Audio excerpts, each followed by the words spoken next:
Now let's get back to the Ukraine. Ukraine, yes. Ukraine, not Ukraine. The Ukraine. Okay, with the weapon smuggling and the human trafficking. Let's go to the RT and hear their report. This is the EU report on Ukraine 1. You actually were able to get to I had problems getting through to RT. I had to keep refreshing to get the page to work. Go through Argentina. Okay. VPN. Meanwhile, the EU has been preparing a fourth set of sanctions against Moscow over the Ukraine crisis, as announced by Austria's foreign minister. That's as some European leaders, including French President Emmanuel Macron, have admitted the already imposed restrictions on Russia would inevitably backfire on the bloc. For more on this, we can cross live to RT's Charlotte Dubinsky, who is in Paris for us. Charlotte, what exactly did Macron say, and what impact is Europe preparing for amid its increased sanctions against Russia? Well, President Macron was warning about difficult days ahead. He said that Europe would be impacted by the results of these sanctions. This was an address to the nation on Wednesday evening. And what President Macron did is he said that the war in Ukraine is he put the blame solely on President Putin, saying that the pretexts for this war, for this invasion, were false. Now, he saluted the efforts of the Ukrainian people, and he said that there were plans being developed in Europe at the moment, in France in particular, to try and shield people here from the impacts of the sanctions and the ramifications of that. He said that they could include price rises for things such as wheat, for fuel, basic everyday necessities. Let's have a listen to what else President Macron had to say. Many economic sectors are suffering and will suffer, either because they depend on imports of raw materials from Russia and Ukraine or because they export to these countries. Our growth, which is currently at its peak, will inevitably be affected. The increase in the price of oil, gas and raw materials has and will have an impact on our purchasing power. I have asked the Prime Minister to draw up an economic and social resilience plan in the coming days to address all these difficulties. And it's this, who's leading the sanctions? It's the EU. Yeah. America's not, we're just like, yeah. Whatever they say, we'll do it. Yeah, remember, we are fighting on behalf of the New World Order, our Ukrainian Mama Bear said. So the Europeans are going to really eat shit. Yeah. So let's go. They will. Well, actually, they're going to have to, because there's no wheat. The fertilizer. I have farmers in the U.S. telling me, we got to start planting, and I need a lot of fertilizer if I want to have the same output. Well, that's China. They control a lot of that. Right. Well, Russia's getting the blame. Doesn't matter. The end result is the same. Okay, it's part two of this same. President Macron also addressed the refugee crisis at the moment, saying that France was ready to open its arms, its hands to those who are fleeing the war in the country at the moment. Just to give you a sense of the scale of that, at least here in Europe, the UN says around 1 million refugees have had to flee Ukraine.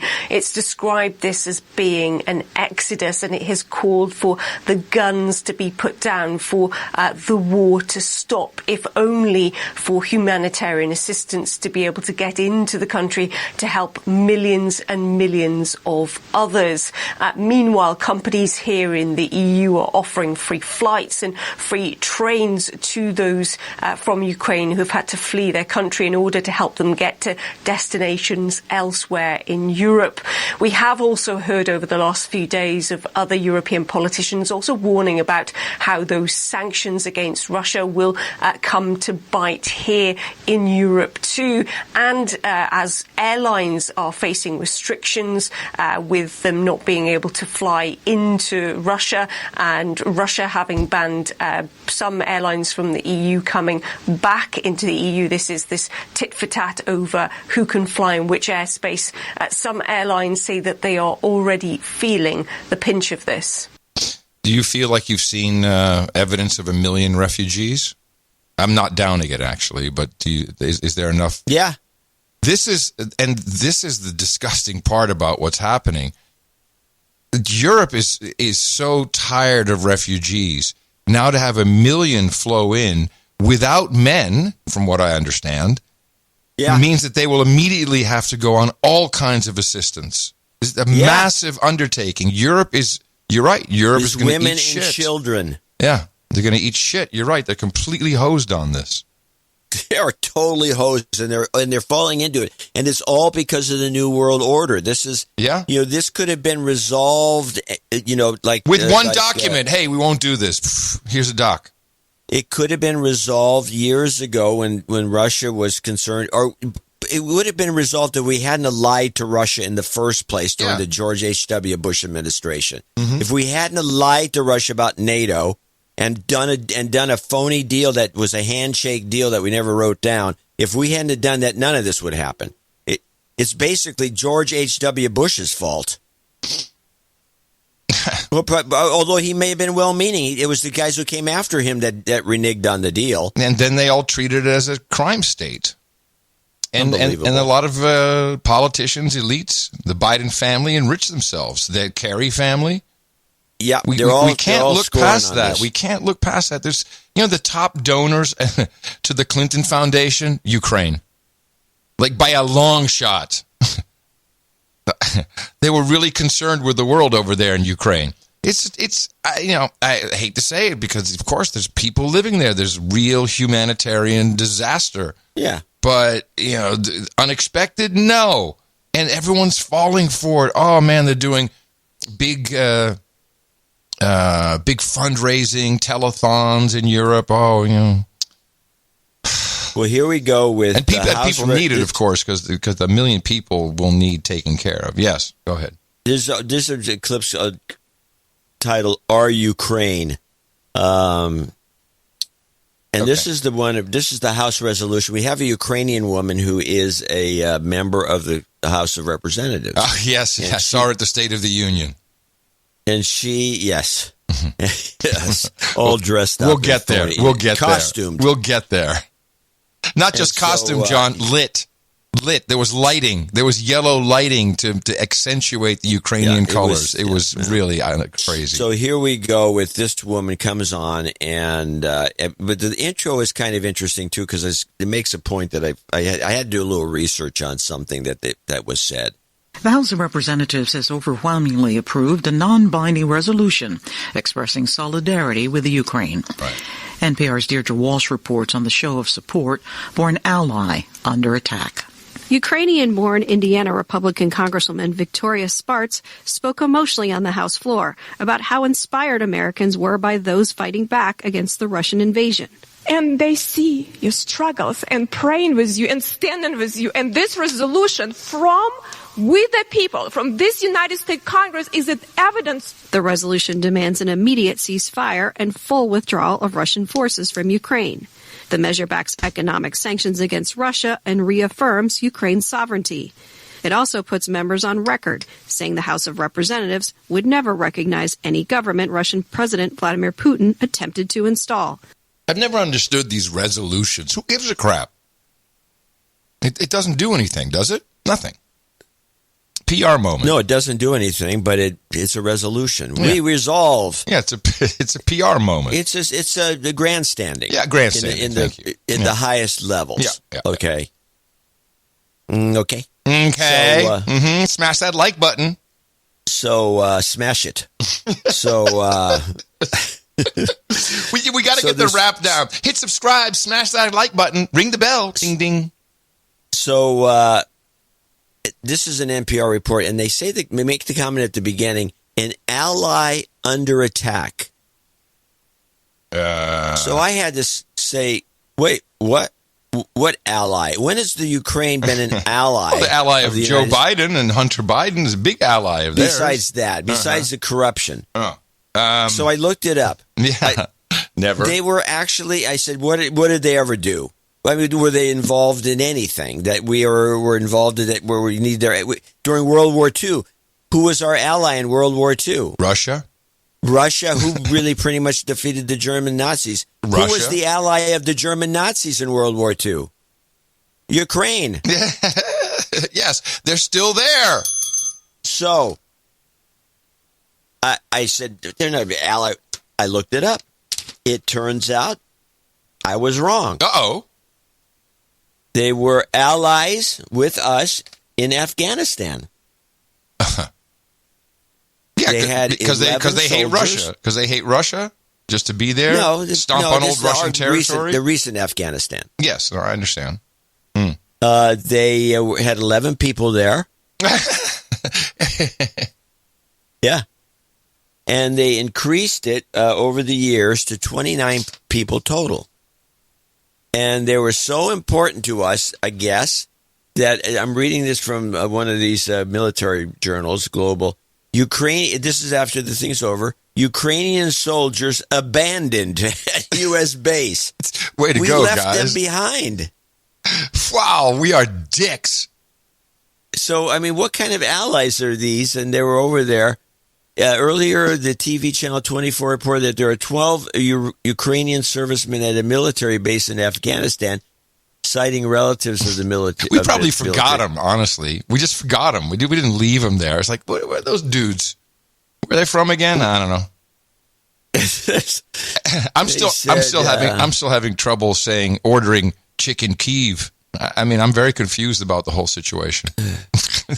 What is the recipe? I was going to look up the recipe for that chicken Kyiv. Chicken Kyiv? Yeah, Isn't it bread Kyiv. with bread and breadcrumbs and stuff? Oh, how creative!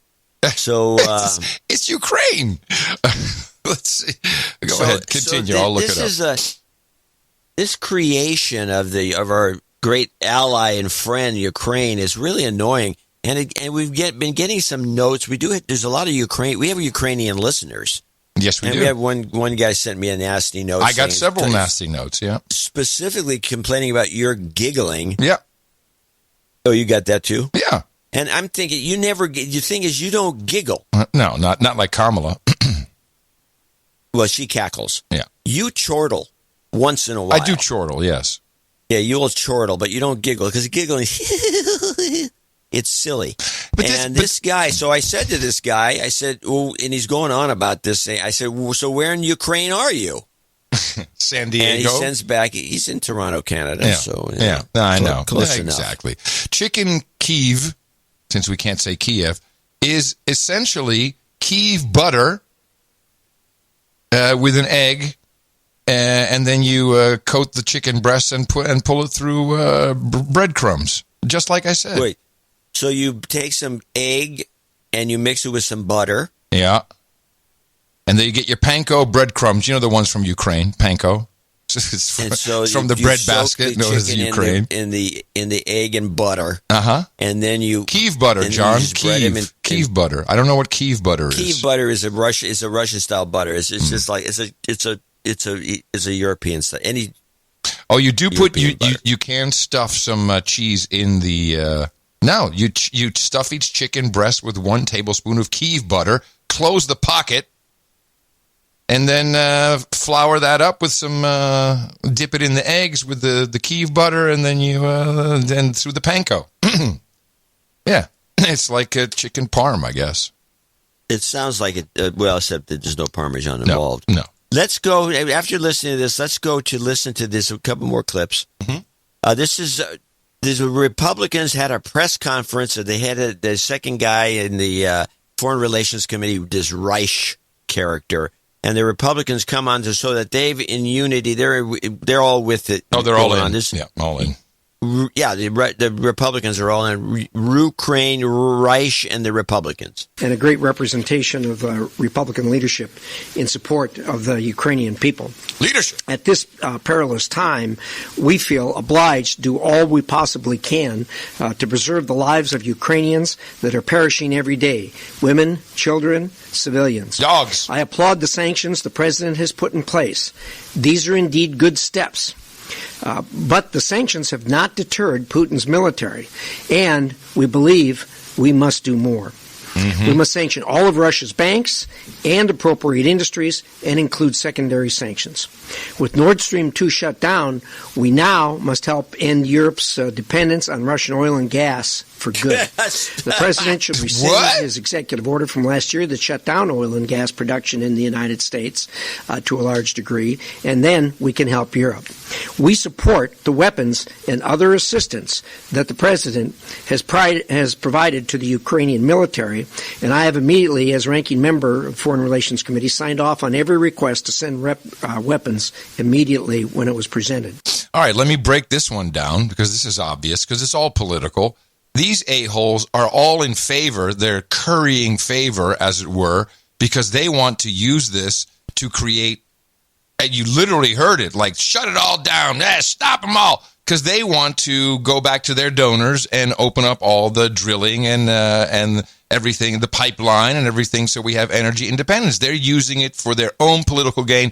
They don't give a shit about the Ukrainian people, just letting you know. Of course not. Yeah, but people need to understand, because they're going to be voting soon. Just because someone has an R doesn't mean that they're good.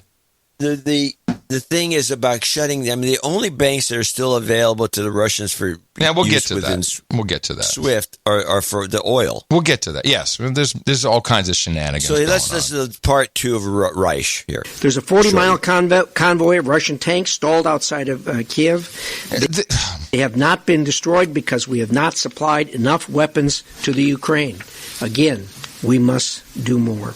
I have email after email. Wait, before we'll talk about that more too, I'm sure. But I wrote in the newsletter that there's this 40 miles of convoy stuck. Supposedly it's moving now, but it was stuck. At least they have pictures of it being stuck. Of course, the picture will show it's stuck because the picture's not a motion picture. But so the Ukrainian Air Force, which is still lording it over everybody in the skies there, can't strafe this thing. They can't bomb it. They can't blow it up. They can't shoot a few. I was thinking, why doesn't the Ukrainian Air Force just strafe, just boom, right down the middle of it? Now I got the answer. Because they've got no bullets. According to Reich, these airplanes have got no bullets. Doesn't surprise me. We better be sending some over. So we're dropping guns off in the middle of the squares there all over the place, the AK-47s, but we're giving no bullets to these guys for their airplanes. I mean, this is the reason they haven't strafed this thing. The whole thing stinks. Okay, if that convoy is real, because you're right, we have no motion picture. Where's George Clooney's satellite? And by the way, isn't George Clooney supposed to be surveilling Somalia? Where's his humanitarian disaster video? You haven't been keeping up. He gave that up years ago. No, it's still in play. Yeah, I'm pretty sure. Anyway, it doesn't matter. Any military strategist who has emailed me incessantly will say, there's no way you have a convoy where the vehicles aren't separated by at least 100 feet. No way. I mean, if you're serious about it. So, we don't know. What do we know? This is all, everyone's lying. Everyone's full of crap. That we do know. I think that's well established. We've got that. Can I go into sanctions, or do you have more here you want to do? Well, I just got the one last one, and this will be the final of my collection. Mm-hmm. And this is the Ukraine. The EU is going to be welcoming. Yes. I love this. This is a good clip. This is similar to the one RT played. Go. The European Union has released details of a proposal that would allow Ukrainian refugees to remain in the EU for up to 2 years. Details from NPR's Rob Schmitz. The European Commission's Temporary Protection Directive would ensure that Ukrainians who have fled their country in the wake of a Russian invasion would be allowed to legally stay in the EU for up to 2 years. This would apply to all 27 EU member states and would enable Ukrainians to legally work and their children to attend local schools in the areas where they reside. With men of conscription age prevented from leaving Ukraine, mostly women and children are arriving at the borders of Poland, Slovakia, Hungary, and Romania. The EU proposal is scheduled to go to EU member states on Thursday for approval. Are they really nuts? So they think, we'll make you, and they'll do a fast-track EU member, and then we can invoke Article 5, and then we go to full war. Is that really what is going on here? I don't know, but now that you bring that up, now I realize I have one more clip. No problem. This is about Article 5. Yeah. Listen to this nutball. Oh, yeah. Yeah. The head of NATO, Jens? talking about Article 5 and cyber attacks. This is NATO Article 5. Well, we have stated that cyber attacks can trigger Article 5, but we have never gone into the a position where we give a potential adversary the privilege of defining exactly when we trigger Article 5. We are focused on strengthening our cyber defenses. We are very much aware of that that's a risk, and therefore we are stepping up both the protection of our cyber networks, but also providing support to Ukraine, and we are very focused on the need for deconfliction. Yeah, Jens Stoltenberg. I mean, if they want to do this now, I mean, everyone's been attacking everybody. Certainly China and Russia have cyber attacked I mean, we have every person in the U.S. government saying, oh, yeah, no, they definitely cybered us. Yeah. I mean, the whole election was phony and fake, right? Because of Russia or whatever. So can't we evoke Article 5 at any point then? Retroactively. They're doing it right now. They tell us that every day. Russian cyber attack, infrastructure. Yeah, it happened on our show right here today. I mean, earlier. It's as bad. I thought the Chernobyl and the radiation flowing over to a NATO country was a little more creative. Okay, I guess they could do this if they want. Cyber triggering Article 5 is ridiculous. Okay, For one thing, even the Snowden papers all indicated that we can make anything look like it came from Russia. That was one of the little tricks we had up our sleeve. Yeah. You can't prove anything if there's a cyber attack. You can't prove who did it unless you actually catch them red-handed. Let's go to the sanctions and SWIFT. Let's listen to some of the programming being broadcast. This is ABC. Despite mounting sanctions, the Kremlin is projecting confidence. Another British voice. I love how they're everywhere. It's only serious if MI6 is doing the announcing. That seems clear. Despite mounting sanctions, the Kremlin is projecting confidence. A spokesman telling the West today, go ahead, punish us. We are not scared. And calling those long lines at Russian banks and ATMs a hyper-emotional reaction from the Russian public. Regular people like this man, though, are bearing the brunt of those financial measures. You don't have any cash? And this bank don't have cash. So you couldn't get cash out of this bank? No have. Why? You know.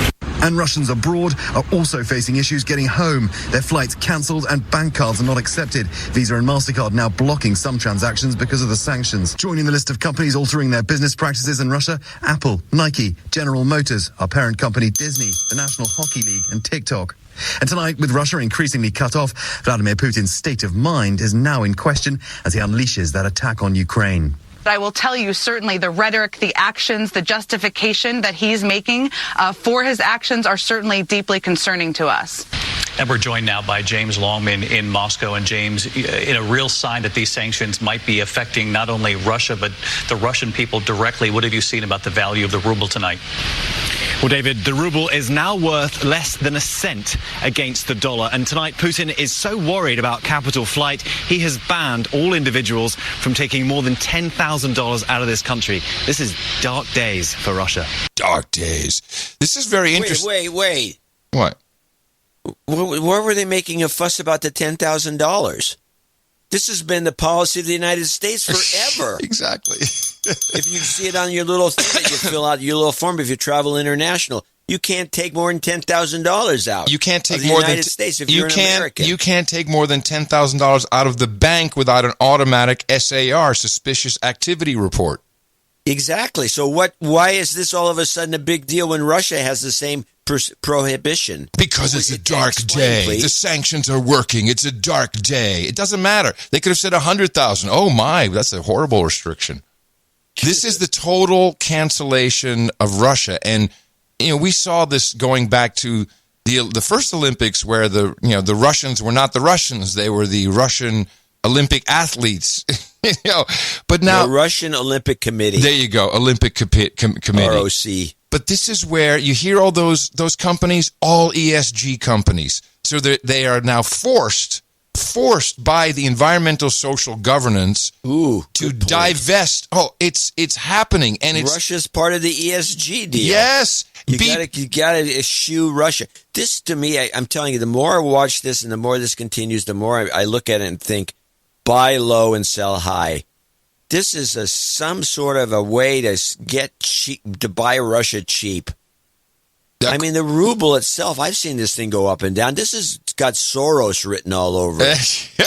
You can make a lot of money if you have a currency that you moves are like so that. right. I forgot Soros is sitting right there. He's right. He's hovering. He's circling overhead with his money. He is the currency master. He's the guy, the currency master. Ooh, I like that. So hold on a second. But the all-out assault is both in the social. So that's your, he's just evil. So we have to. EA Sports is removing the Russian national team and all Russian club soccer teams from his FIFA video game franchise. Okay. What? Oh, yeah. This is ESG. I was going to make a list of the crazy stuff going on about banning Russia. It's They've never banned ending. Russian cats. Yeah, Russian cats. And the Cat Federation showers. You can't have a Russian dog. That poor Abramovich guy who's done nothing but good for the city of Chelsea. Has to sell the team. He has to sell the team. The team became a championship. You're carrying water for Putin. It's because he's in like all these other owners that are too cheap to want to win anything. They just want to make money off their team. This guy wanted to win. He did. And now they're going to boot him out. Again, carrying water for Putin. So you can't carrying water for Abramovich. But just so you know, we're gonna get a lot of hate over just this conversation. It's almost like saying the BLM Inc. is a piece of shit, which also was ESG. And now we have all the oil companies divesting of any stake they have in a Russian oil or gas company. BP, Chevron, Shell, everyone's getting out. Oh no! Oh, we have to get out. It's all part of it. This is again. I'm seeing people like Soros, the smart money that are above it all, and they're saying, "Bah, look at this." Oh yeah, buy low, sell high. Oh no, we'll get to the smart money in a moment. First, we need some more programming. CBS. The wealthiest Russian money, including Vladimir Putin's, has pushed out to sea. Data from marine traffic shows oligarch yachts on the move, including aluminum magnate Oleg Deripaska's $65 million Clio and oil executive Vijit Alexarov's $80 million Galactica Supernova. No self-respecting oligarch exists without a super yacht. What we're seeing now is hightailing it on the high seas. The Biden administration created a task force to go after the oligarchs' yachts, their luxury apartments, their money, and their ability to send their kids to fancy college in the West. Financier and anti-corruption advocate Bill Browder says the goal is to get oligarchs to pressure Putin to stop the war. We're not ready to engage in military warfare. And so there's an expression, we should fight them in the banks if we can't fight them with tanks. We have an expression. Is that is that an old Dutch saying? There's an expression. There's an expression. Can't fight them you fight them with the banks, not with the tanks. What? Now, here's what I need to understand. It's an old Dutch saying. It's an old Dutch saying. So you can't, if you're doing this shit, this is illegal. You're going around confiscating, kicking people out of their apartments. What are you, worldwide Nazis now? I mean, just because you're rich? Rich people, you're next. It has nothing to do with if you're Russian or not. It's just now it's okay. By the way, take away your house. This is another good point you just made, which is, if this can happen to the Russian oligarchs, this can happen to any billionaire. Exactly. Under different circumstances. The circumstances change. The next thing you know, all you yacht owners, everybody except Bill Gates has one of these yachts. Yep. You guys are going to be. They should reconsider thinking in those terms. This could happen to Canadian billionaires. They got yachts. We'll just take your yacht. We'll take your house. We'll make sure you can't send your kids to school. This is truly the new world order. Are you vaxxed? Yeah. No. We'll take away your house. Take away your car. Here, France seizes super yacht linked to Russian Sechin. Linked. Wow. It's okay. So we continue. This is illegal. I think so too. Here we go. We're coming for you. As President Biden foreshadowed in his State of the Union address last night, the Justice Department launched a new task force today dubbed Klepto Capture to investigate and prosecute oligarchs who try to evade sanctions. We're joining with European allies to find and seize their yachts, their luxury apartments, their private jets. And they're not hard to find. In fact, a Florida teenager who used to track Elon Musk's jet has now shifted to the fleets owned by oligarchs. I'm calling that a setup. That kid who refused the $5,000 from Elon Musk, Twitter let the kid stay on Twitter, become famous because he was publishing the location of Elon's jet, and now this kid all of a sudden is tracking and publishing the location of the Russian jets. You smell it, John? I smell a setup. Spook setup. Shame on you, Elon Musk. Elon Musk's jet has now shifted to the fleets owned by oligarchs, posting their movements on Twitter.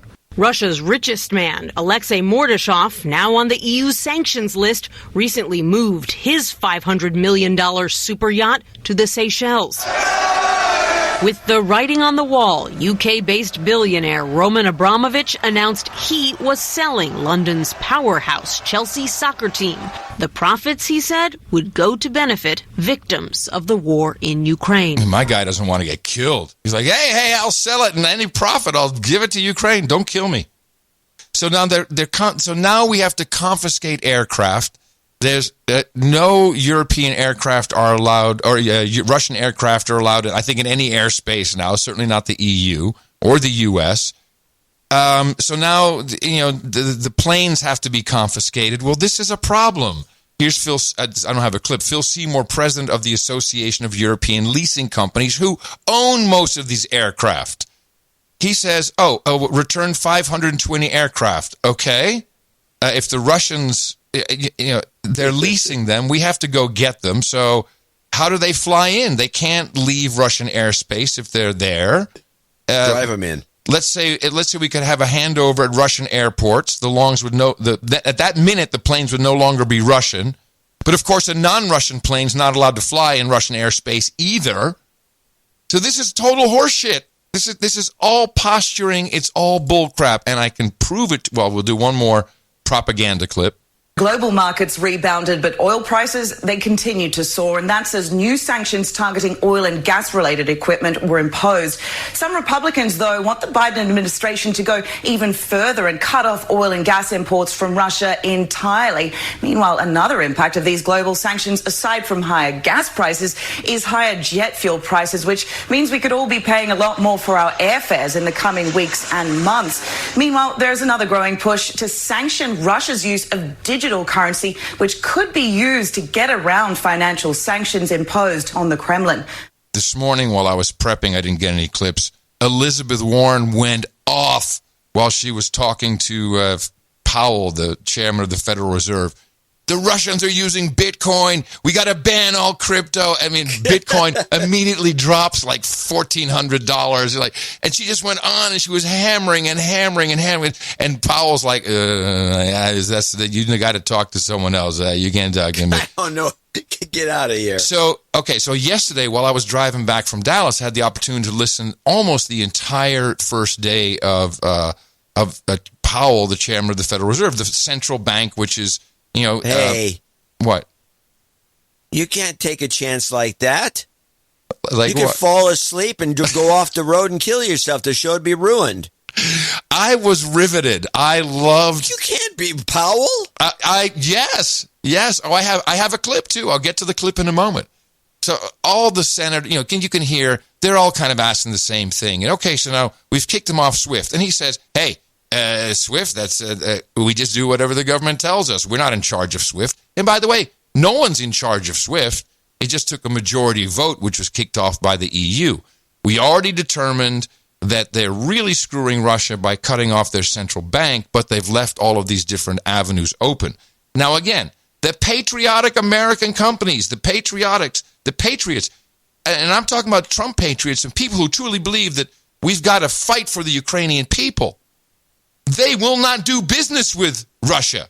And the SWIFT network being down for them just proves that wait a minute. Let's talk to Jamie Dimon, maybe one of the most influential people in the banking world in the United States. Bloomberg cornered him and asked him about this very thing. Just talk to me quickly about SWIFT and what that means for the global banking industry if, indeed, these sanctions that have been proposed are followed through. There's a little misinformation today. The government's going to decide how to use sanctions, how to use SWIFT. I don't want to bore your users. A sanction says I cannot do business with you. A SWIFT thing says I can't use a communication to do business with you. I can still do business with you. And there are a lot of workarounds on SWIFT. So they're different tools, they're used for different reasons. And, the banks are talking to the government so everyone understands the issues, not because they're for or against any particular thing. On the question... I mean, do you hear what he just said? He said his bull crap. He said, I can still do business with Russia. I can do business with Russia. Just I can't use SWIFT to do it. There's all kinds of workarounds. What your problem is disinformation. We're against he has not read in. We'll wait for his follow-up. Thing. On the question but these war doesn't always follow the path you want.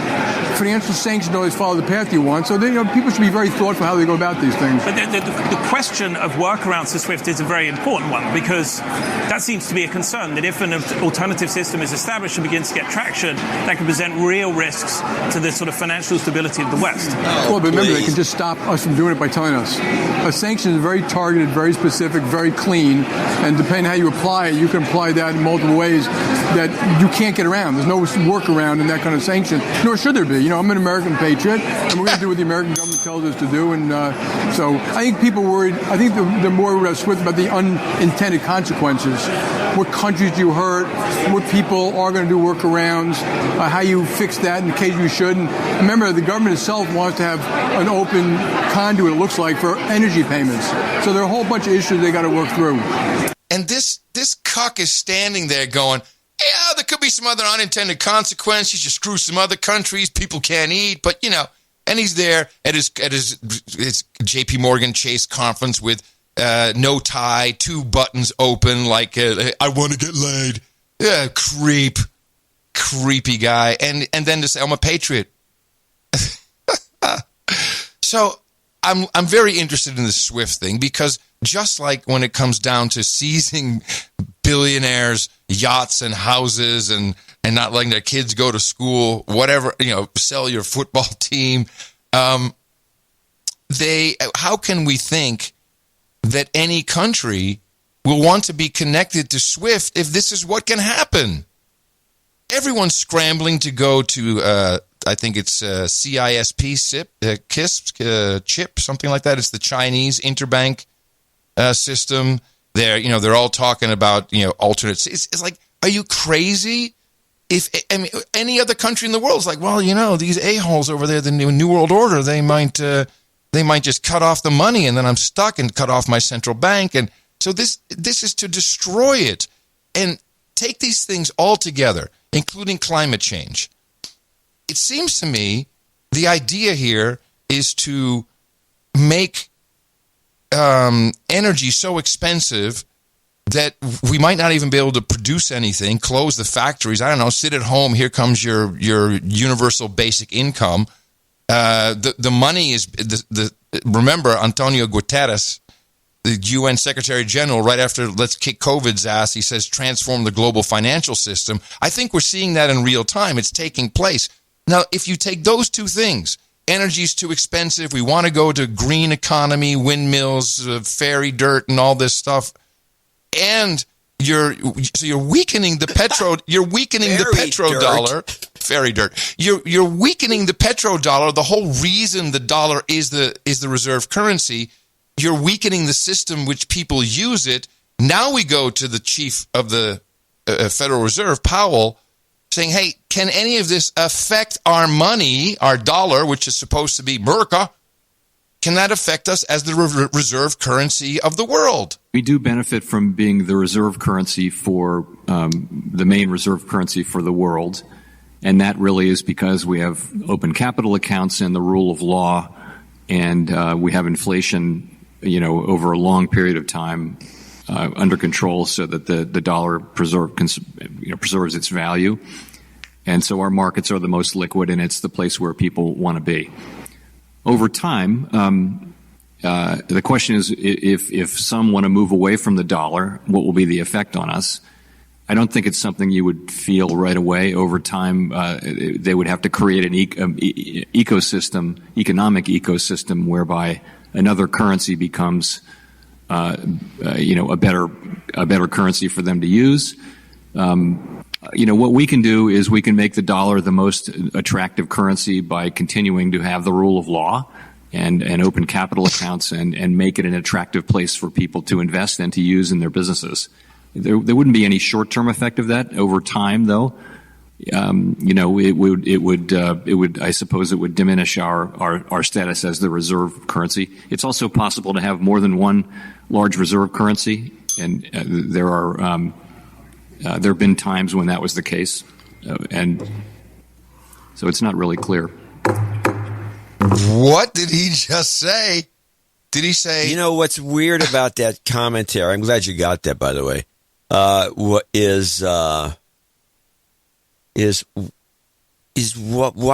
does somebody in his position even to spew those words? You can't say that.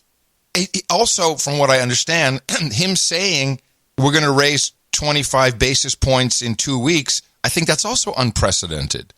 They never say we're going to do this in 2 weeks. I've kind of hinted around that.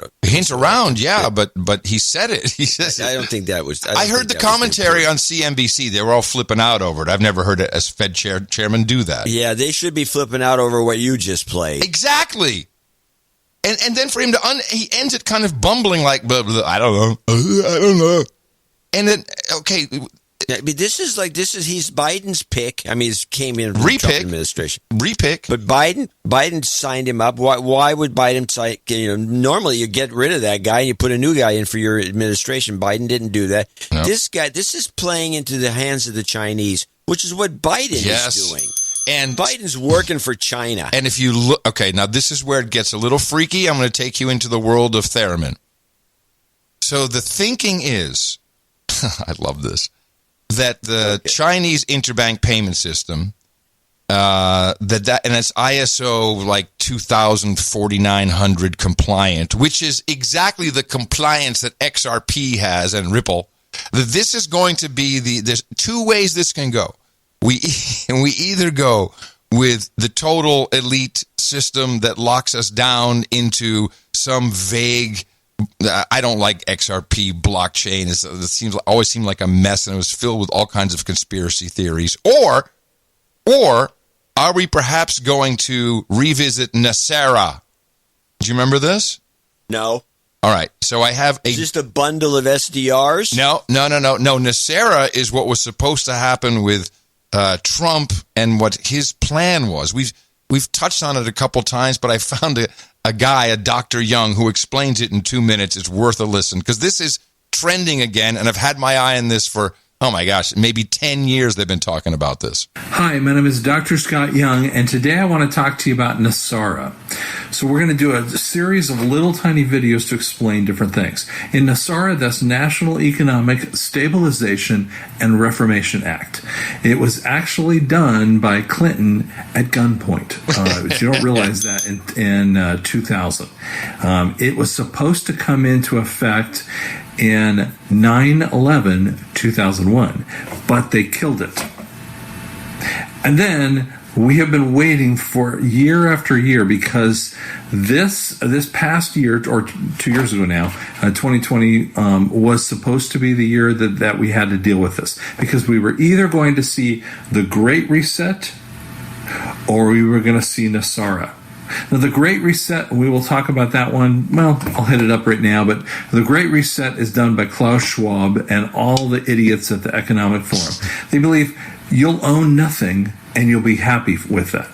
It's just another type of communism, and that's what they're trying to do, including with the idiot Biden administration. And realize that Nasara is going to bring back a freedom you have never understood. It will deal with the legal system, killing off the bar. It will take care of all these really gross laws and the way that they handle it. Have to retrain the judges. We're going to go back to a gold-backed currency. So what it does is it shoves the Fed off the cliff, and they have to take care of their own debt. So all of their debts we don't touch. because we will be on a new system. Executive Order 13818, 13848, those are two issues about the election laws and for those crimes against humanity. And what happens, those guys have to take it all. So we have already gotten all this kind of stuff. We have the St. Germain Fund that has one with 45 zeros after it. And it will cover all the debts. And it's almost too good to be true. And I know a lot of you feel that way about it, but the reality is it's coming. So I promise you it's an awesome thing. Do not be worried about it. It's coming really soon. The RV, the revaluation has to occur because you revalue the currency and you go into the new place. You're going to be revalued. You're not going to have any troubles. Thanks so much. Yeah. Clear as mud. What? Clear as mud. Well, all these executive orders in the Nasara document I'll check out. I don't know about this. Clinton had to sign it under at gunpoint. The point is, it's unraveling, and the global financial system will be transformed by some group. I'm going to have to say, I think if I had to bet on it, I'd say Klaus and the boys will do a better job than anybody. But it's coming. It seems like they just want to do some, and this is where, again, we're hearing the central bank digital currency. All this stuff is happening. Yeah, I don't see any of it. But you have to agree that the dollar is only going to weaken through all of these policies. You can't take away petroleum, net zero. The dollar has been strengthening during this whole period that you're talking about. Okay, so then what is the point? You don't think that they still don't want to use this to? When you say petroleum is strengthening, you talk about the price of petroleum or what? Or more usage? The price of petroleum is over $100, yes. Which is ridiculous. Then what are you saying? Well, I'm saying that this is all. I just think it's again a buy low, sell high. That's grab. Really? You think that it's only about that? Yeah. How about, can I just add to this? When they're messaging, there's no fertilizer, we're coming to a food crisis. Could I just say that I'm pretty sure we will be told that it's time to eat bugs because of the fertilizer crisis and evil Putin? We've been told to eat bugs for a long time. In fact, I have a clip from 1962. 1962. Talking about eating bugs. And this was in a movie that came out in 1962. Quite famous. I don't know if you remember it, but I kind of do. It was called Mondo Connie. No. And the movie's referring to you can find the clip on the list. Yeah, I have it. And this is the kind of thing that was going on. In 1962, this was like a big deal. I have some thoughts on this. This is the eating bugs clip. In New York, for the person who likes to spend, there's a famous restaurant, one of the most sophisticated and expensive in the world. While the middle-class American has to content himself with a daily steak, here, the richer American can gorge himself heartily on the following delicacies: fried ants, stuffed beetles, butterfly eggs, worms au gratin, rattlesnake, muskrat, and so forth. Here, a light lunch costs about $20. But if we take into account the exquisite rarity of the food, the price is generally considered fair. When I see bugs, I want to stomp on them, I want to swat them, I want to raid them. Bomb them, and bomb them again. Dude, they've been on this tip for a long time, but it's coming. I mean, we were for just like Brazil is the country of the future and always will be. And also 15 years we've been talking about mac and cheese. It is now the number one food group of America. It truly is. So I feel. By the way, that was the Colony restaurant, which was extremely famous in Manhattan. Oh my goodness! So we're in for a rough ride. The whole thing is a rough ride. Yeah, but it's a rough ride. Something it is. Something is afoot, and they're doing stuff, and none of it is good, and they're all lying, all of them. Yeah, well, we got that part of it right. Yeah, that was the easy one. Jeez, we nailed the lying part.